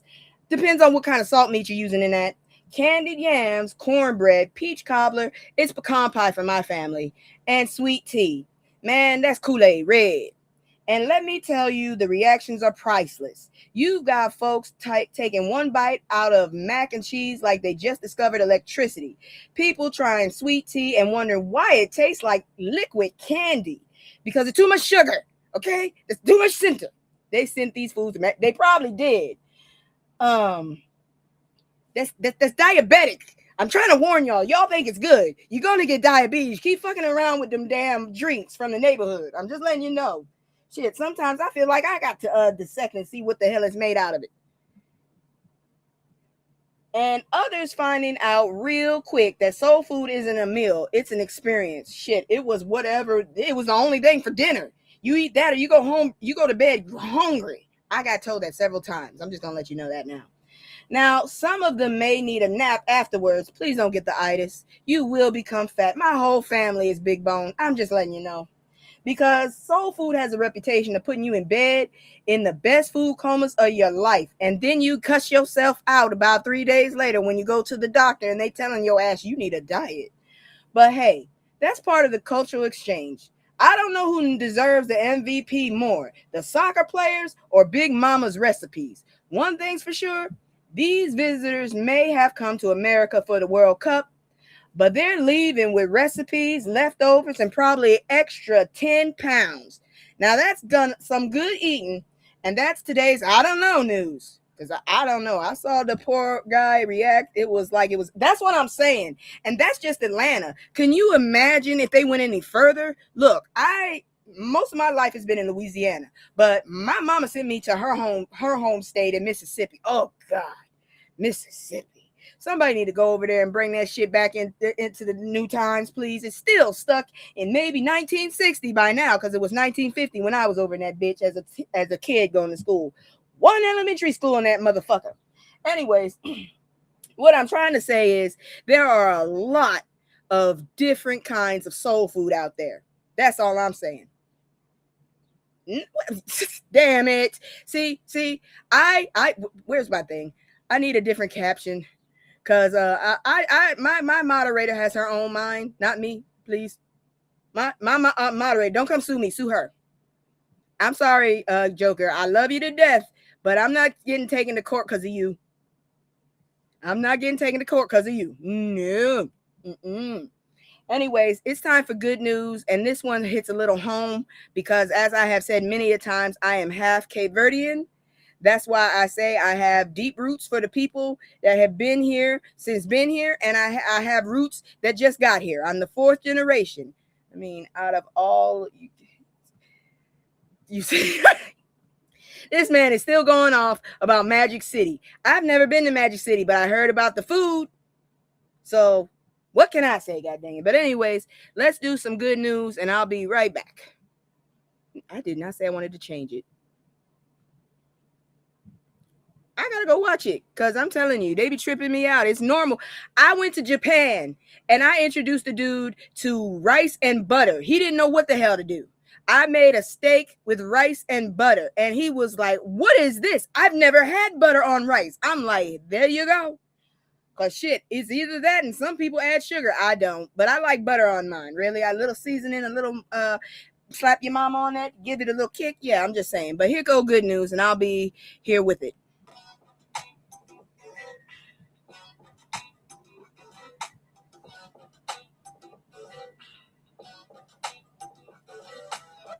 Now it's time for good news. And I know y'all need to know I am half Cape Verdean. So I needed to talk about this. Cape Verde makes World Cup history as smallest country to reach knockout rounds. There we go. I got the tattoo on my back. I don't need a flag. I got it on my back. I'm a black Cape Verdean, by the way. I actually, which is really weird, I come from them that pass for white and they kind of snooty. But I'm black because my mama raised me.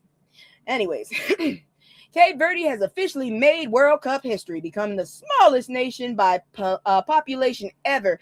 It's a bunch of little islands to reach the knockout rounds of the men's FIFA World Cup, which is very corrupt. With a population of only 525 people, because half of them came out here. I'm not joking. Half of these motherfuckers are related to me, and they live on the same street in Massachusetts. I'm just saying. Smaller than every U.S. state, the island nation has stunned the soccer world. I'm telling you, these motherfuckers all related to me. I know they are. This is Cape Verde's first ever World Cup, and they didn't just show up. They earned draws against powerhouse teams like Spain, Uruguay, before securing their place in round of 32. Next up, a showdown with defending champion Argentina. And they don't like us that much either. So show them what you got. This is proof that you don't have to be the biggest country to make the biggest impact. Heart, determination, and believing in yourself can take you places nobody exists. I think I need to make me some jaguacida. It's Cape Verdean red beans and rice, but it's not red beans, it's lima beans. It's still good. My mother loves it. My black mother loves it. She made my grandmother cook it whenever she did it. So congratulations to Cape Verde. You're making history, making your people proud, and showing the entire world that small islands can produce giant dreams. And now the people in Louisiana will stop telling me that Cape Verdeans do not exist. Motherfucker, I told you I was half Cape Verdean, and you told me it didn't exist. Explain this shit. Good luck, Blue Sharks. The whole world is watching now. Yes, and now I can tell you stop talking about my damn race. Bastard, talking about that they don't exist. Moving on, because we ain't done with good news. I'm telling you, I don't know about Mom Donnie, but maybe we need to learn from him and start studying this man seriously. Now, it's time for good news, still going. For years, New Yorkers were told that freezing rent was impossible. Politicians said it couldn't be done. Economists said it wouldn't happen. Landlords said it would never pass. Well, it just did. The unthinkable just happened. Mom Donnie's rent freeze stuns the nation. And we need to study this man, his accountant, whoever the hell's doing the books. New York City's Rent Guidelines Board voted 7-1 to freeze rents on roughly 1 million rent-stabilized apartments, making it the first time in the city's history that both 1 and 2 year stabilized leases have received a rent freeze, a full rent freeze. For hundreds of thousands of working families, that means no rent increase when the policy takes effect this October. Make it to October, baby. That's all you got. Supporters are celebrating the vote as a major victory for tenants struggling with the high cost of living. Critics argue the freeze could make it harder for some landlords to maintain aging buildings and could create challenges for the housing market over time. Those debates are expected to continue. But regardless of where you stand, this vote proves something important. Sometimes people are told a goal is impossible, right up until the day somebody actually gets it done. Mom Donnie did it. We need to study this man. Whether this policy becomes a long-term success or not remains to be seen. But for tonight, about 1 million households know their rent isn't going up. And for many families, that's very good news. It don't even affect me, but I was happy to report it, damn it. Moving on, because we ain't done. Finally, we got our own AI. You think I'm playing? Look at this shit. I'm not playing. You think I'm playing? Look at this. New AI assistant, Aisha. Is it Aisha or Aisha? Is it Aisha? I think it's Aisha. Aisha launches for Black users. Better not be Natasha. I hate that name now. Artificial intelligence is changing the world, but a new app says it's finally putting Black voices at the center instead of treating them like an afterthought. Because I swear to God, I've never used Grok. I probably would cuss Grok out. And I told y'all last time, I found out that 2 of my summary AIs was racist. Every time I gave them a story that was about Black folks or problems, they wouldn't allow it. Let me see what you said. MAGA gonna look at that rent freeze like white guys look at Black women. They are not supposed to, but when they are alone, they can't help but wonder, what would it be like? Exactly. And them greedy bastards are gonna try to figure out how to undo it. Them rich ones, fuckers, get on my nerves. But let's talk about this here. So a new AI like Aisha has officially launched, created by the nonprofit Onyx Impact. Go check out that company, y'all. Onyx Impact. The app is designed to answer questions using trusted Black news sources, Black history, and cultural context that its creators say many mainstream AI systems often overlook. I'm going to use it. For example, if you ask Aisha about starting a business, it can recommend sources specifically geared toward Black entrepreneurs. If you ask about current events, it prioritizes reporting from Black-owned social media outlets. If you haven't noticed, I only report by certain news outlets, okay? I'm telling you. But if you're going to sue somebody, sue them, not me. I ain't got the money. Anyways. Black history and cultural context that its creators say many AI systems, mainstream, often overlook.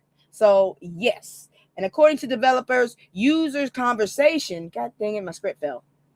I told y'all. Let's see here now.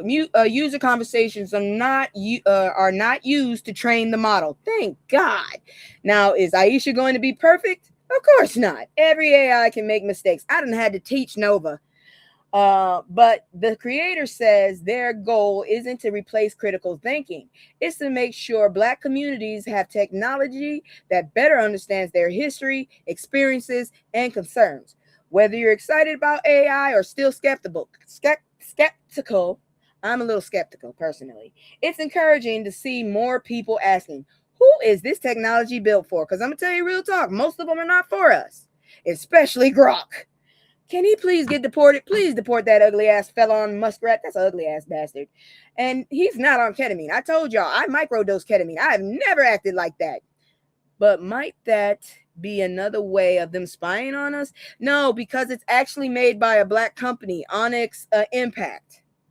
Anyways, that's some good news. This is not going to be like, you know, how they gave us Auntie Jackie, which is just a what you call it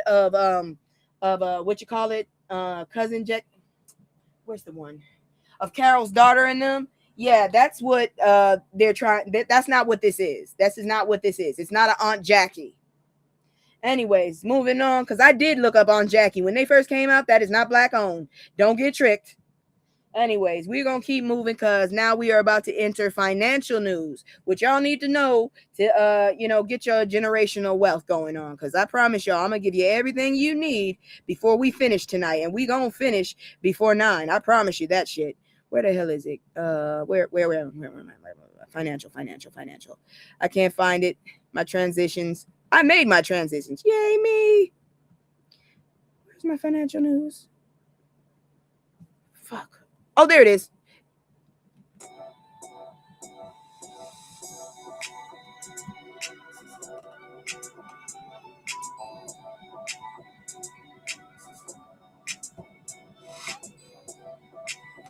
All right. Your student loans are changing July 1st. Here's what to know. If you got federal student loans, stop scrolling and listen up. I do. Because July 1st brings some of the biggest changes to student loans in years. More than 40 million people love this show, my friend. Thank you. More than 40 million Americans have federal student loan debts. And starting July 1st, the rules for borrowing and repayment are changing under the new federal laws. What are they going to fuck up now? First, the Save Repayment Plan is ending. Oh, shit. If you're currently enrolled, you'll receive a notice to choose a new repayment option.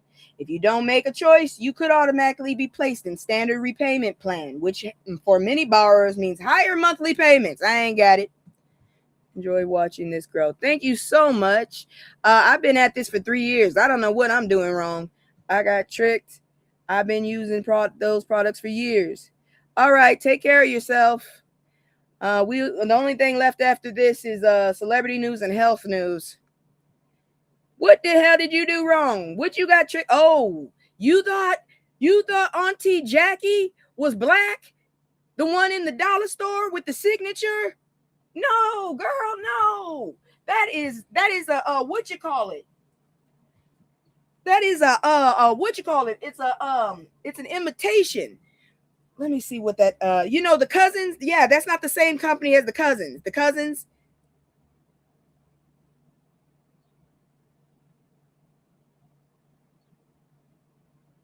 Yeah, that Auntie Jackie is not what you think it is. It's just a cheaper version of that other one.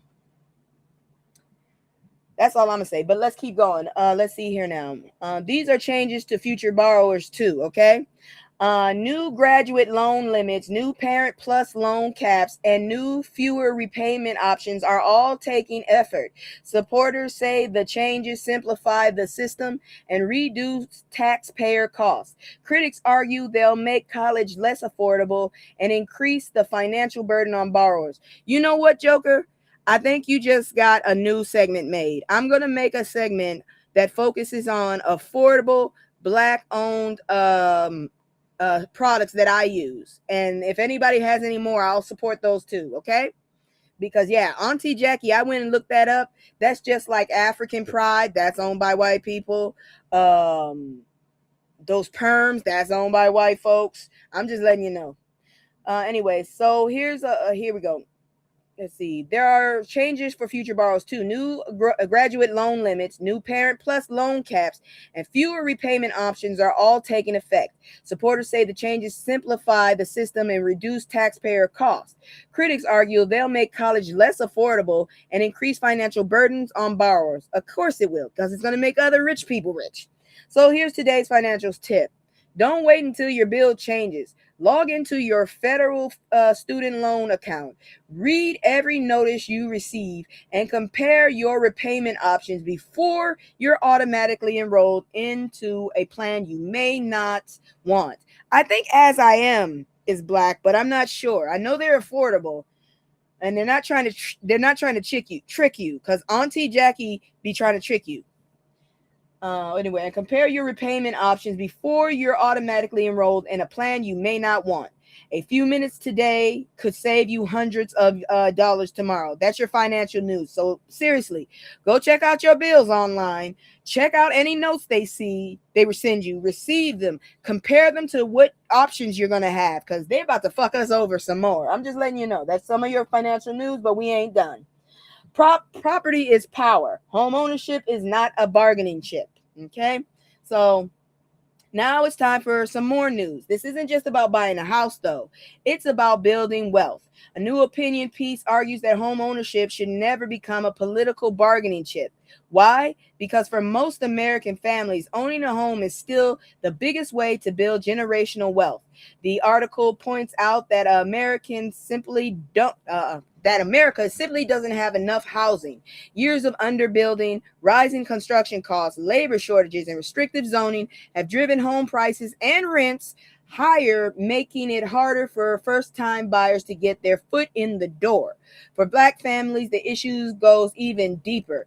Decades of redlining, discriminatory lending, and unequal access to mortgages create a racial homeownership gap that still exists today. The author argues that increasing homeownership isn't just about buying property, it's about creating generational wealth and leaving something behind for your children. That's what I'm about. So here's today's financial takeaway. Don't just chase income, chase ownership. Whether it's a home, land, or another appreciating asset, ownership is one of the strongest tools for building long-term wealth because paychecks come and go, but equity has the potential to keep growing. All right. So consider that when you consider other things. We're now about to move into culture. Once we finish culture, we're going to go into celebrity, and you already know we're almost done. We only got a few stories with culture, so let me bring this down and get into it because there's some things we need to know about, folks. And I'm trying to let people know I am on neutral land on everybody. Unless you talk shit about my community, then we got a problem. But anyways, here we go. Culture moment.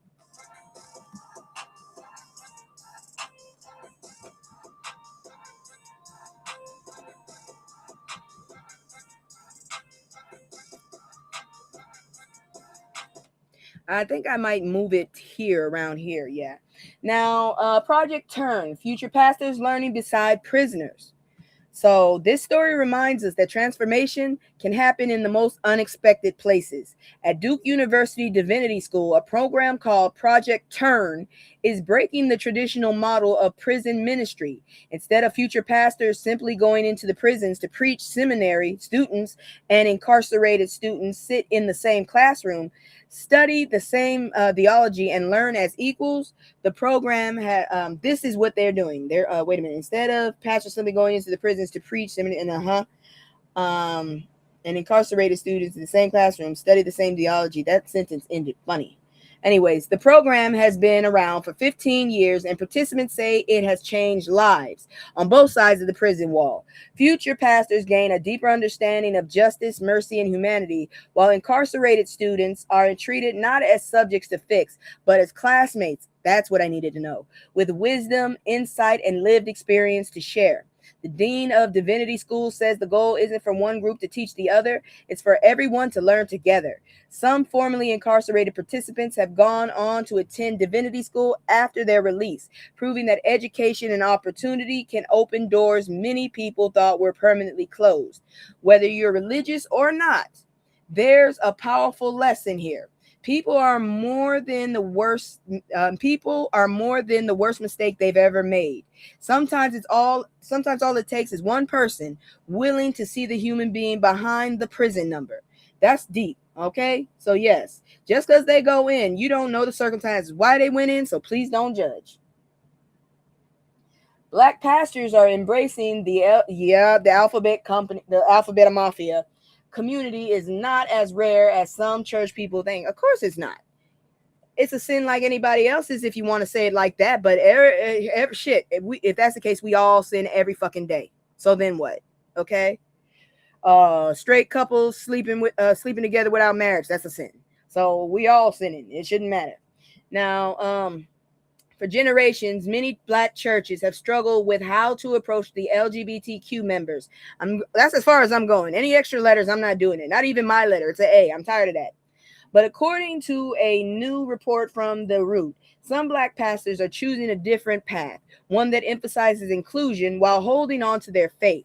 The article highlights churches that have started LGBTQ ministries, celebrate Pride Month, and openly welcome LGBTQ members into worship and leadership. I really don't think it's anybody's business who you sleep with, but okay. Pastors interviewed say they believe the church should be a place where people experience love, grace, and community instead of rejection. Shit, was not trying to come out my mouth. Of course, this remains one of the most debated issues in Christianity.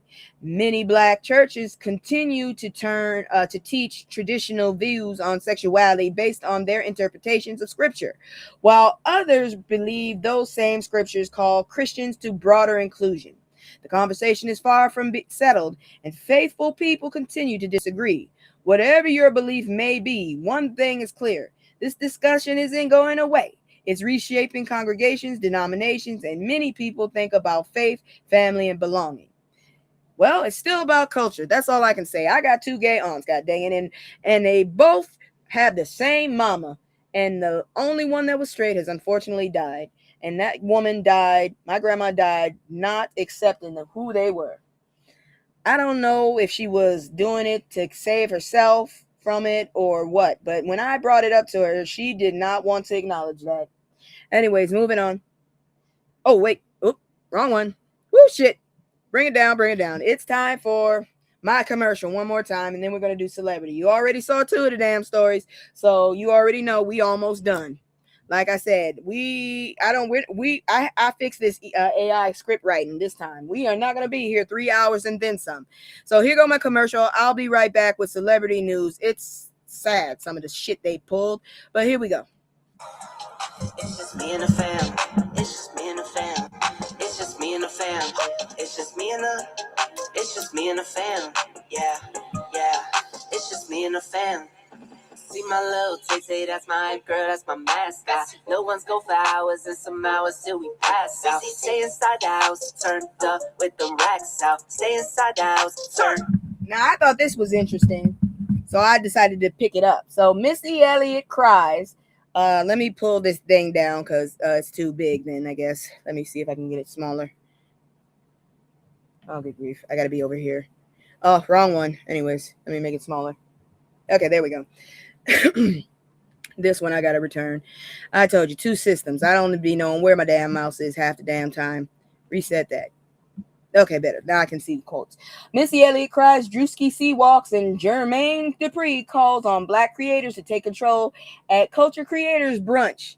I wish I'd known about that. I would have gone because brunch. Unless it's not free, then I won't go.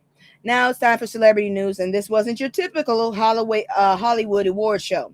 The 10th annual Culture Creators, Innovators, and Leaders Award Brunch, first time I ever heard of it, held during BET Awards weekend, brought together some of the biggest names in Black entertainment. Not just to celebrate success, but to celebrate the people shaping Black culture behind the scenes. One of the biggest moments when Missy Elliott accepted the Visionary Icon Award. Fighting back tears, she spoke about overcoming self-doubt and encouraged creators to keep believing in themselves, even when nobody else does. You should add the story about the On to a Friday. Yes, I'll talk about that too, because that's a lot of people probably didn't know that. Let's see here now. Meanwhile, comedian creators to keep believing in themselves even when nobody else does. Meanwhile, comedian Drewski had the room laughing and even hit a quick sea walk. And music mogul Jermaine Dupri challenged Black creators to own their own platforms, businesses, and intellectual property instead of relying on others to tell their stories. What the hell you think I'm doing? The brunch also honored entertainment legend Suzanne DePass and actress Janelle James, reminding everyone, I have no idea who these people are, that Black excellence isn't limited to music. It's happening in television, film, comedy, business, and media. The biggest takeaway wasn't who wore what. It was this. Our stories are more powerful when we own them. Congratulations to all of this year's honorees for continuing to move the culture forward. And now for mess. Give me a second. I'm going to get it up here because this is now time for fucking mess. And it's disgusting and it's ridiculous and it's going to piss you off.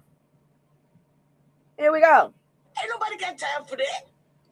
Yeah, you see that dude. I can't believe he did this shit. All that shit in your mouth. You could have paid your taxes with that shit. Let me get this big so y'all can see. Twista faces 5 years in prison after pleading guilty and $440,000 in tax evasion. I'm pretty damn sure you own that much. You ain't even got to spend the money. You can just sell your shit. So, Chicago rap legend Twista, whose real name is Carl Mitchell, I did not see that coming, has pleaded guilty to 5 counts of willfully failing to pay federal and income taxes after prosecutors say he owes more than $440,000 in unpaid taxes. The charges over the years 2019 through 2023. Seriously, I could understand 2019 and maybe some of 2020 because you were not represented, but why the other years? Although officials say his tax debt dates back even further. Damn, you sneaky motherfucker. According to federal prosecutors, I used to have a crush on this dude.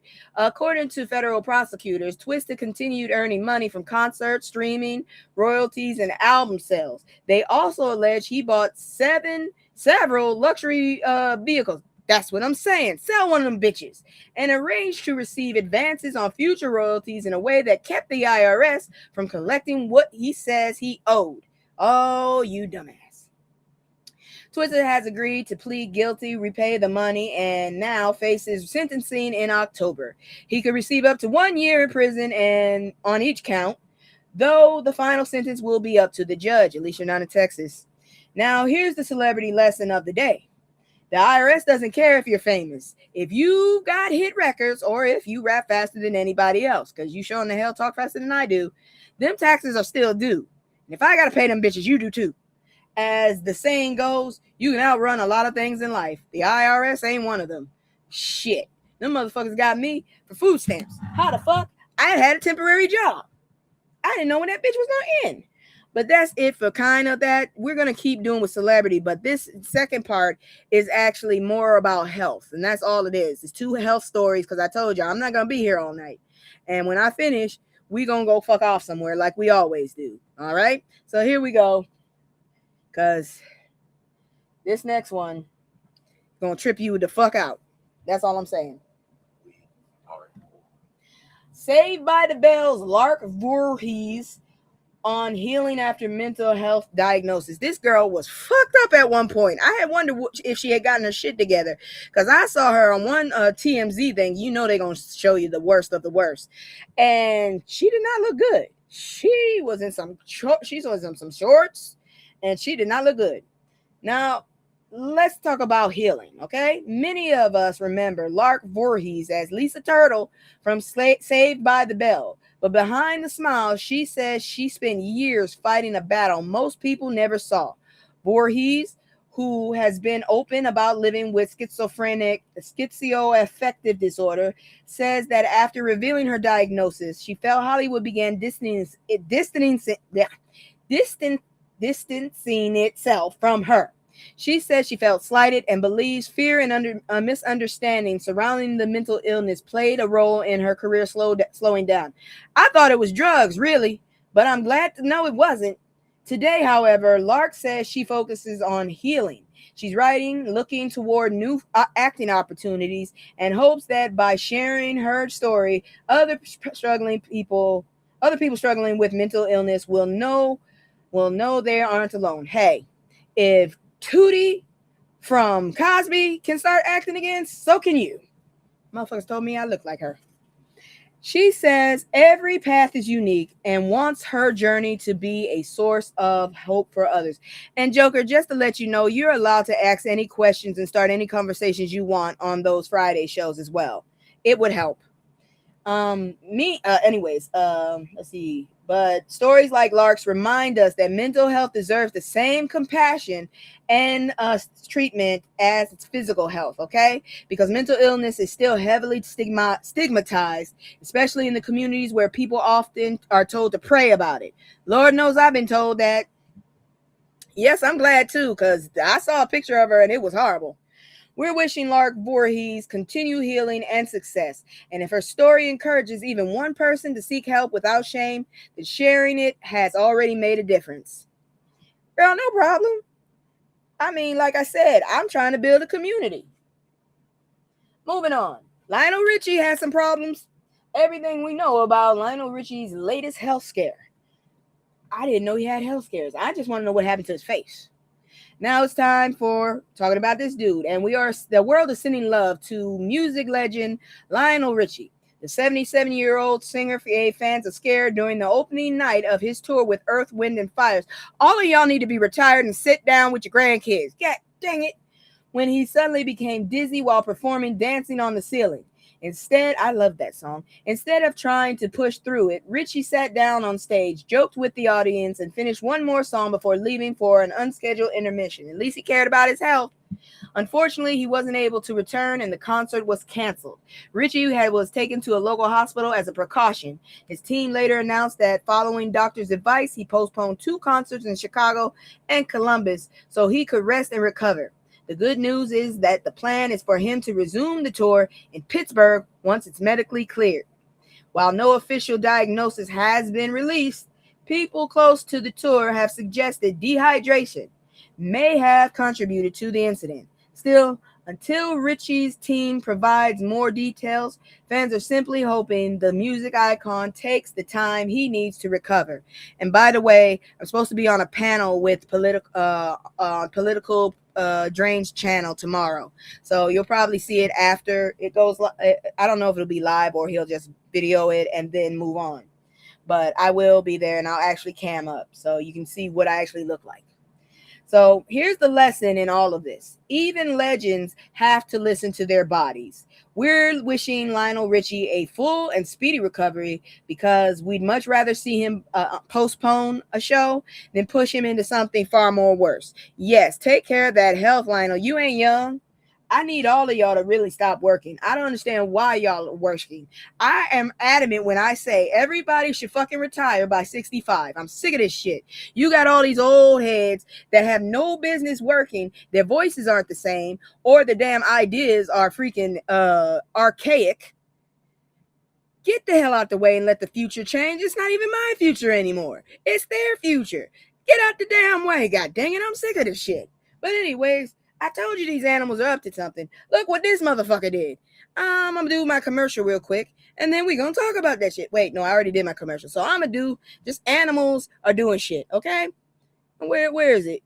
Because these motherfuckers here, you got to see this new one. I don't know what to tell you, but these motherfuckers are getting sneaky. I don't trust them. Oh, Lord, I didn't take a picture. Now I gotta get it. Now I gotta go grab it. Damn. Let me get a new one. There it is. I need this. Give this to me. Give me that screen. Where are you? Shit. I don't need it from there. All right, hold on. I'm about to get it up for you. I just need to pull this over here and then close that there. Go back to my studio there. Make this smaller like that. I'm going to go over here. I have the story. I'm just getting ready for y'all to see it because I forgot to take a picture of it.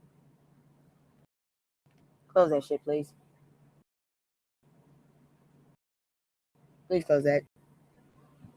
The screen got huge. I don't know why. Oh, I know.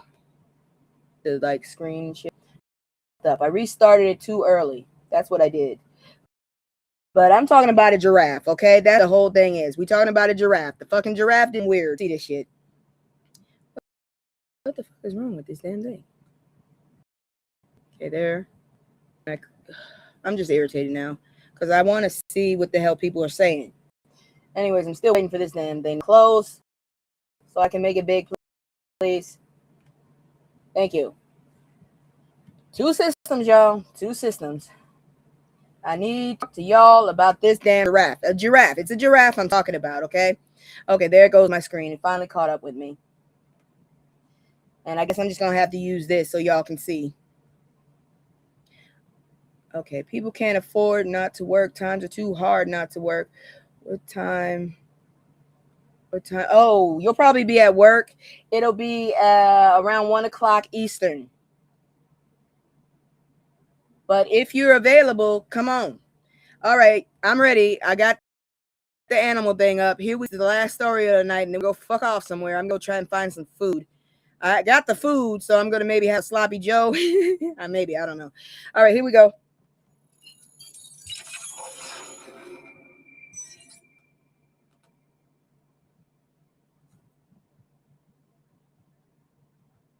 Giraffe found safe after several days on the loose in Texas. What the fuck is why?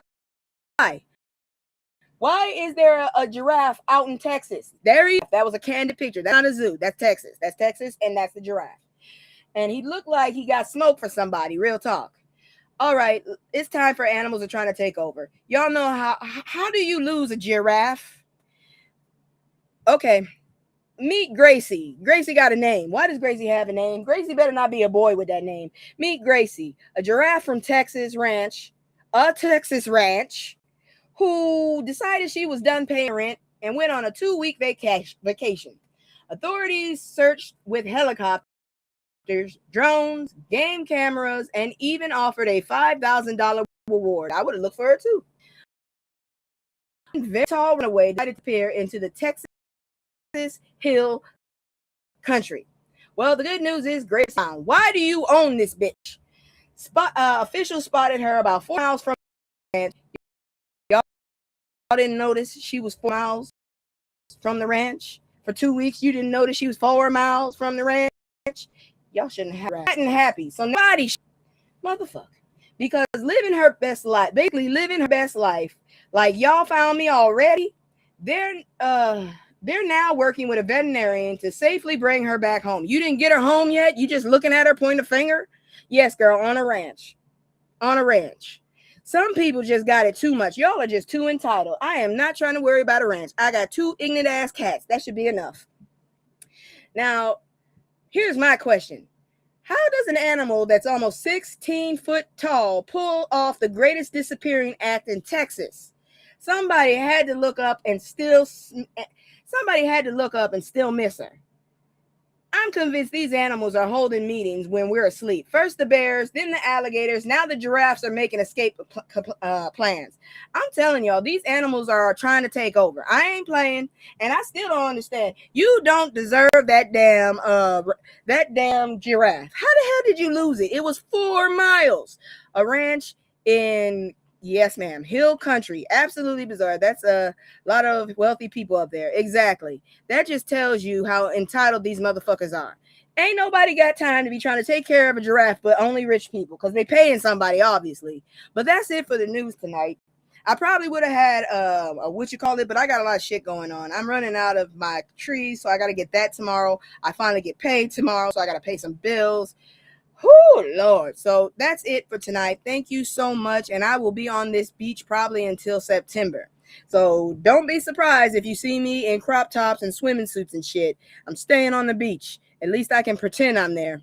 Thank y'all for coming tonight. Without y'all, I would be nothing. I love you to death. As always, please like, join, subscribe. Look at him. Subscribe, please.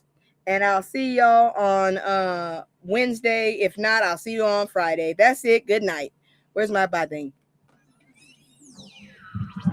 I can't say no, it's gotta go. Playing house to stay home with my soul on the road. I can't say